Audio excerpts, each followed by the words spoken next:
नमस्कार। डॉक्टर वेद प्रताप वैदिक का निधन हो गया। हिंदी में लिखने और पढ़ने वाला हर व्यक्ति उनको जानता है। अंग्रेजी में भी लिखने और पढ़ने वाले लोग उनको निश्चित रूप से जानते हैं।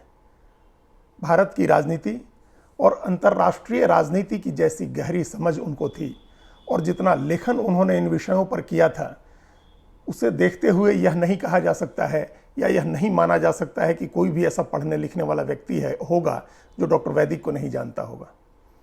इस लिहाज से उनका जाना एक युग का अवसान है, एक युग का खत्म हो जाना है, समाप्त हो जाना है।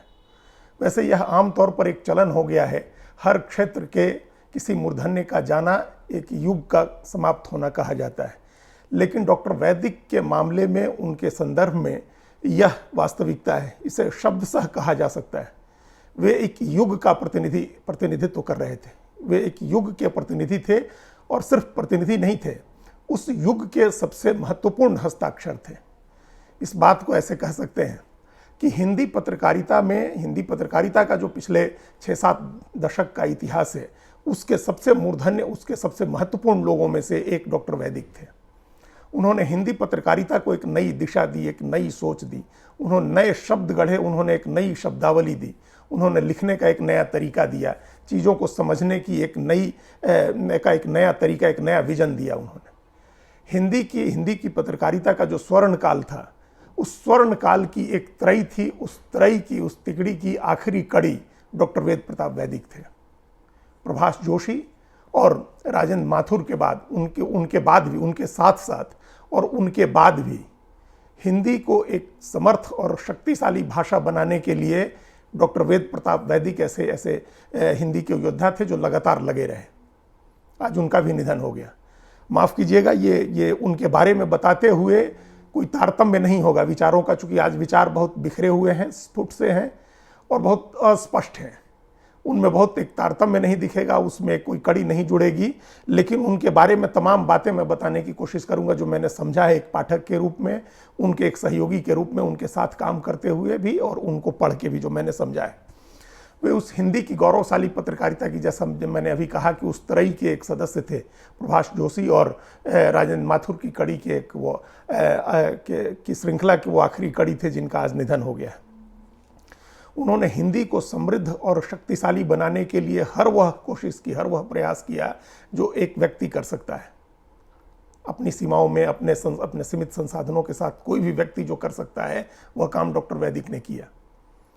वो चाहते थे उनके आने के पहले तक, इसको ऐसे कह सकते हैं कि उनके आने के पहले तक, पत्रकारिता में भारत के क्षितिज पर उनके उभरने के पहले तक, हिंदी जो भाषा है या हिंदी की जो पत्रकारिता है, उसको एक तरह से साहित्य से जोड़ा जाता था, या ये माना जाता था कि हिंदी में जो गोबर पट्टी है, हिंदी की पट्टी है, उसकी राजनीति के बारे में ही लिखा जा सकता है, या तो साहित्य के बारे में, फिल्मों के बारे में, या हिंदी पट्टी की जो राजनीति है उसके बारे में लिखा जा सकता है। लेकिन इस मिथक को डॉक्टर वैदिक ने तोड़ा। उन्होंने गंभीर अंतर्राष्ट्रीय कूटनीति के विषयों पर लिखना शुरू किया हिंदी में। उन्होंने सामरिक नीति के बारे में हिंदी में लिखना शुरू किया। उन्होंने अर्थनीति के बारे में हिंदी में लिखना शुरू किया और ऐसी सहज धारा प्रवाह भाषा में लिखना शुरू किया जिसे पढ़कर विद्वान व्यक्ति भी उसको सहज रूप से समझ सकता है और एक कम पढ़ा लिखा व्यक्ति भी उसकी उन तमाम गूढ़ बातों को समझ सकता था। इतनी आसान भाषा में, इतने आसान तरीके से डॉक्टर वैदिक लिखा करते थे, गंभीर से गंभीर विषयों पर भी। वे चाहते थे कि हिंदी इस देश में विमर्श के माध्यम की भाषा बने, विमर्श की भाषा बने, शिक्षा के माध्यम की भाषा बने, सिर्फ साहित्य और राजनीति के विचार की भाषा या भाषणों की भाषा बन करके न रहे। उन्होंने हिंदी को किस तरह से, उनका अपना जीवन इस बात का एक संदेश देता है कि कैसे उन्होंने हिंदी को विमर्श और उच्च शोध या ज्ञान की भाषा बनाने का प्रयास किया। जब वे जवाहरलाल नेहरू विश्वविद्यालय में पढ़ने आए थे तो उसके लौह द्वार सिर्फ अंग्रेजी भाषी लोगों के लिए खुलते थे। और यह सिर्फ जेएनयू की बात नहीं है, देश के तमाम बड़े शिक्षण संस्थानों के दरवाजे सिर्फ अंग्रेजी बोलने वालों के लिए खुलते थे। यह एक धारणा थी कि उच्च जो शोध है, जो गंभीर विषयों पर शोध है, वो सिर्फ और सिर्फ अंग्रेजी में हो सकता है। डॉक्टर वैदिक ने इस मिथक को भी तोड़ा। वो जेएनयू के, जवाहरलाल नेहरू यूनिवर्सिटी के इंटरनेशनल स्टडीज डिपार्टमेंट में पढ़ते हुए उन्होंने वो इंटरनेशनल स्टडीज़ में पढ़ते हुए उन्होंने ये जिद ठानी कि वो हिंदी में शोध करेंगे, हिंदी में अपना शोध ग्रंथ लिखेंगे। उन्होंने अपना करियर दांव पर लगाया, वे निष्कासित हुए, उनका शोध स्वीकार नहीं किया गया। और ये वो दौर था जिस समय राजनीति आज की तरह नहीं बटी हुई थी या छोटे छोटे स्वार्थों में नहीं बंधी हुई थी। तमाम पार्टियों में, समाजवादी से लेकर के और भारतीय जनसंघ से लेकर के कांग्रेस पार्टी तक के तमाम बड़े नेताओं ने उस समय वेद प्रताप वैदिक का समर्थन किया। एक 20-22 साल के युवा का समर्थन किया, संसद में बहसें हुई और उसके बाद जेएनयू में डॉक्टर वेद प्रताप वैदिक का शोध ग्रंथ, हिंदी में लिखा हुआ शोध ग्रंथ स्वीकार किया गया। उनको पीएचडी की उपाधि मिली, वो डॉक्टर वेद प्रताप वैदिक हुए। और आप कह सकते हैं कि उन्होंने सिर्फ जेएनयू नहीं बल्कि इस देश के तमाम उच्च शिक्षण संस्थाओं के दरवाजे उन तमाम छात्रों के लिए खोल दिए जिनके विकास के, जिनके सोच के रास्ते में भाषा बाधक बनती थी, जिनके जीवन के रास्ते में भाषा की बाधा थी। चाहे किसी भी भाषा, उन्होंने भारतीय भाषाओं के छात्रों के लिए उच्च शोध के दरवाजे खोले। ये डॉक्टर वैदिक का योगदान है उस समय का जब वो सक्रिय पत्रकारिता में नहीं आए थे। जब डॉक्टर वैदिक सक्रिय पत्रकारिता में आए तब पत्रकारिता आज की तरह ग्लैमर की चीज़ नहीं थी। हर व्यक्ति माइक लेकर के नहीं भागता था, हर व्यक्ति को अपनी शक्ल, अपनी फोटो दिखाने का शौक नहीं था। हर व्यक्ति सिर्फ इसलिए पत्रकारिता नहीं कर रहा था, हर व्यक्ति, क्या कोई भी व्यक्ति इसलिए पत्रकारिता नहीं कर रहा था कि उसका नाम छपेगा, उसकी फोटो छपेगी। तब देश और समाज के प्रति एक जिम्मेदारी का काम था पत्रकारिता, एक बड़ी महती जिम्मेदारी का काम था। उस दौर में डॉक्टर वैदिक पत्रकारिता में आए और आज का दौर भी देखा उन्होंने सक्रिय रूप से लिखते पढ़ते हुए।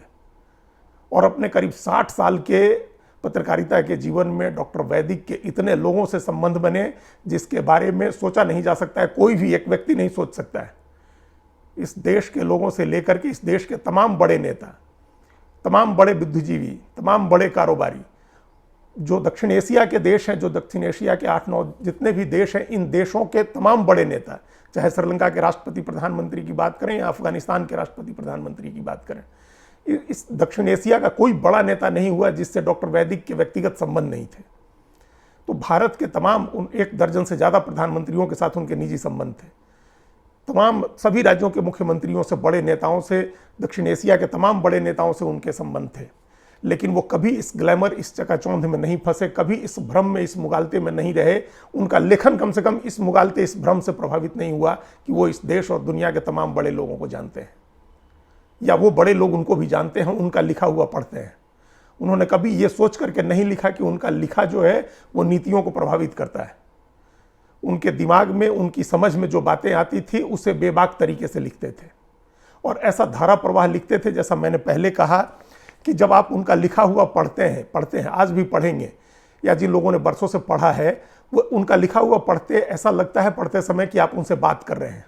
वो सहज संवाद की शैली में लिखते रहे और उसी शैली में वो बात भी करते रहे। आपको पढ़ते हुए, उनका लेख पढ़ते हुए हमेशा उनकी शक्ल आपके सामने आती थी और लगता था कि वो भाषण दे रहे हैं, वो बोल रहे हैं। जैसे बोलते थे वैसा वो लिखते थे, जो सोचते थे वही लिखते थे, वही बोलते भी थे वो। और इसी वजह से इस देश के हर हिस्से में उनके पाठक बने। राजधानी में खूब पढ़ा लिखा जो एलिट वर्ग है वह भी उनका पाठक था। वह भी उनको पढ़ के अंतर्राष्ट्रीय कूटनीति और राजनीति को समझने की कोशिश करता था।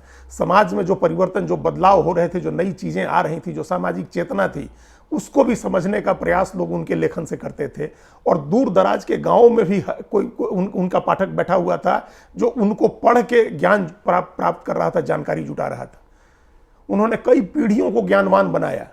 यूपीएससी की तैयारी करने वाले छात्र उनके लेख पढ़ते थे, अंतर्राष्ट्रीय कूटनीति, सामरिक नीति, अंतर्राष्ट्रीय राजनीति को समझते थे। तो एक दूर दराज के गांव में बैठा हुआ व्यक्ति भी उनका लेख पढ़ता था और इस तरह का जुड़ाव था उनका तमाम लोगों से।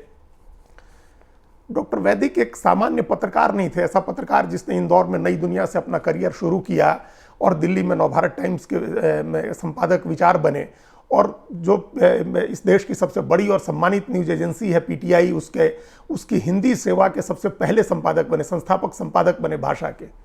तो ये एक सामान्य पत्रकार के रूप में अगर परिचय देना चाहें तो एक उनका इतना परिचय है।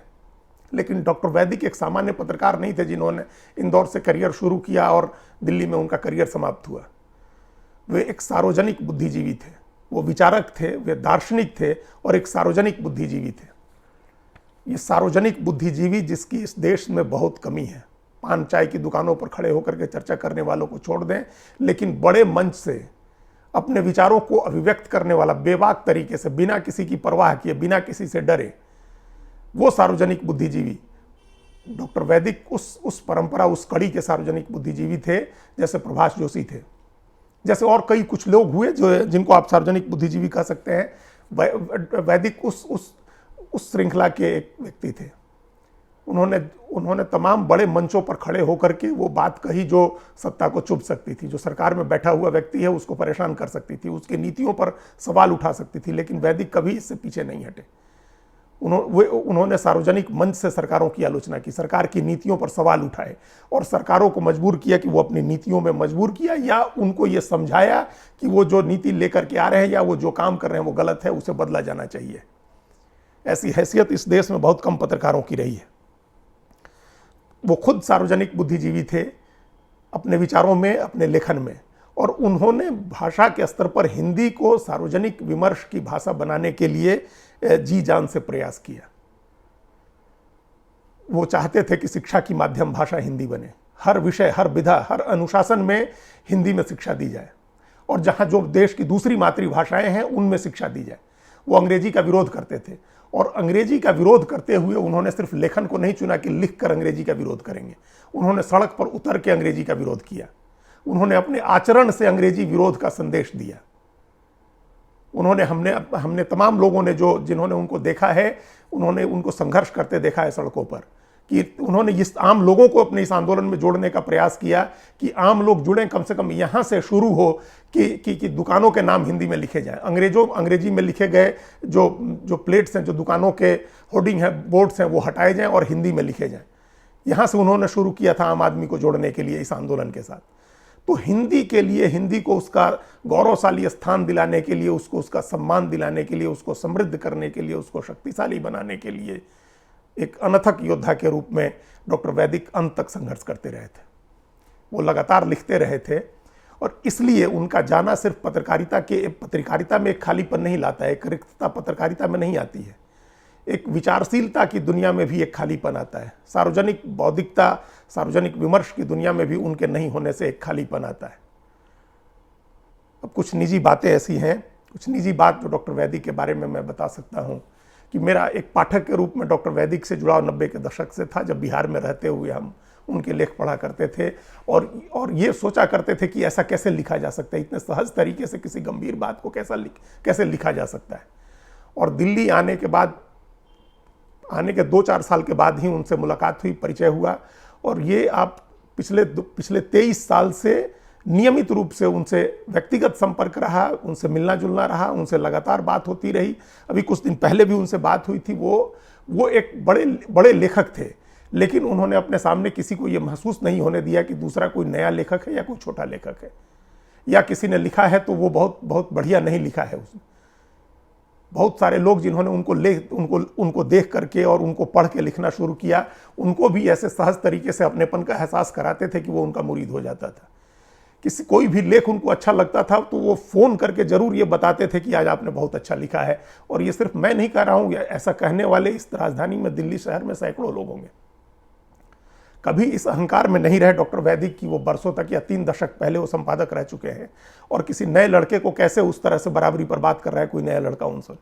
उन्होंने बहस को, विमर्श को प्रोत्साहित किया, नए लोगों से भी बात की, नई चीज़ों को समझने का प्रयास किया, और वो अपने एक बड़ी लीगेसी, एक बड़ी विरासत छोड़ करके गए हैं। और उस विरासत को आगे बढ़ाना अब जो लोग हैं उनकी एक बड़ी जिम्मेदारी होगी कि वो जिस तरह से लिखना, उन्होंने जिस तरह से वो लिखते थे, जिस तरह से वो बोलते थे, जिस तरह से वो विचार करते थे, उस विचार को, उस लीगेसी को आगे बढ़ाएं। यह बड़ी जिम्मेदारी है। ईश्वर उनकी आत्मा को शांति दे और उनके परिवार को यह दुख सहने का संबल दे। धन्यवाद।